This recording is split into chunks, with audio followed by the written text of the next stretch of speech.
Joining me now to unpack all of this for our second hour is Rina Shah, a political strategist, a former campaign spokesperson, and the founder of Relax Strategies, as well as my friend Joyce Vance, a former U.S. attorney, super lawyer, professor of law at the University of Alabama Law School, and an MSNBC legal analyst. She is also the author of Civil Disclosure with Joyce Vance on Substack. Joyce, again, taking off my glasses to talk to an attorney specifically from the DOJ. I want to ask you, if you're a U.S. attorney at this point, how are you squaring the idea that on one hand, the DOJ is continuing to prosecute people for offenses related to January 6th, and on the other hand, Donald Trump has already said that he is looking to pardon all the January 6ers within his first few minutes in office?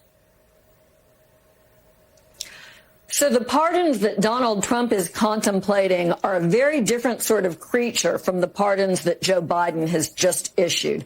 You know, prosecutors don't always love it when someone receives a pardon after they've obtained a conviction, but there are very strong standards that have been used across administrations for evaluating these cases, involving perhaps most importantly whether or not someone who is up for consideration would pose a threat, a danger to the community if they were released, if they were pardoned.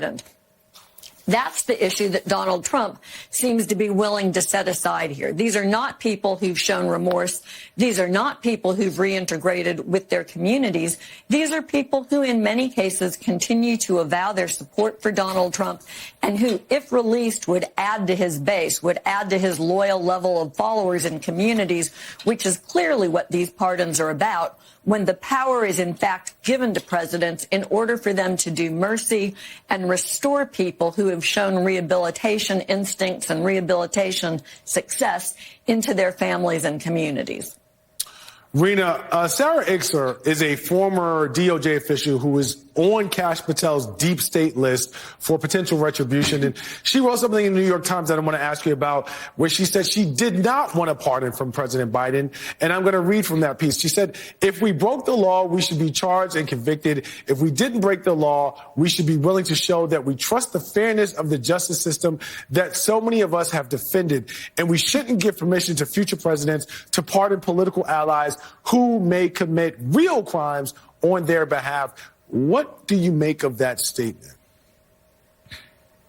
Well, the key words, the phrase in that statement is trust the fairness of the system. And I think that is what, if you look at the past year in particular, that is what Americans have been screaming about, is that their trust is shaken in the system. And whether you're looking at federal or state or local governments, we're seeing Americans feel like the government as one entity does not serve them. So I think what Sarah Ickser had to say was very good, because preemptive pardons definitely bring up a landfield of, I think, not just legal, but political arguments about what is right and fair. You know, there are constitutional curves, Charles, that we have to bring up time and again when people talk about having lost hope and faith that a system can serve them. You know, the aftermath of this election, as we've seen these nominations from Trump world come down very fast and very furious, with people that some of us feel have no business serving at the highest level of government. What we have to remind folks is that there are checks and balances, and within these three branches that check each other, our founders outlined a system that can do better for all of us. And I think that is what Ickser is getting at when she said she doesn't want a preemptive pardon, despite knowing that Kash Patel could be confirmed and could be the next head of the FBI. Joyce, is there any hope for continued impartiality as we look forward with respect to a potential AG and bond and FBI led by Kash Patel? Is there any hope for the integrity of these democratic institutions, if you will, to remain independent and impartial? Or are we sort of looking at a train that has left the station with respect to the DOJ and the FBI being weaponized for political purposes?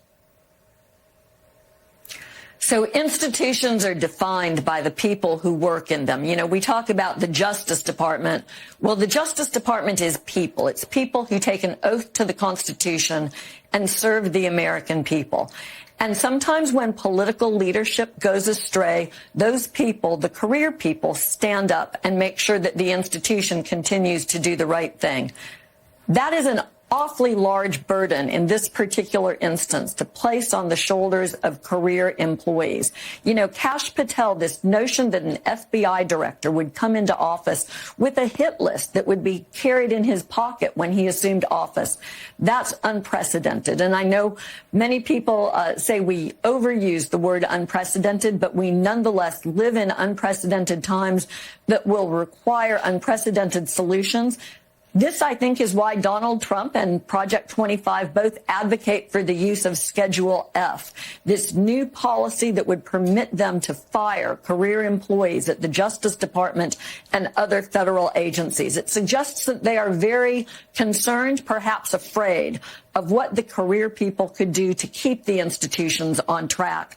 I think that that perhaps gives us a roadmap for going forward.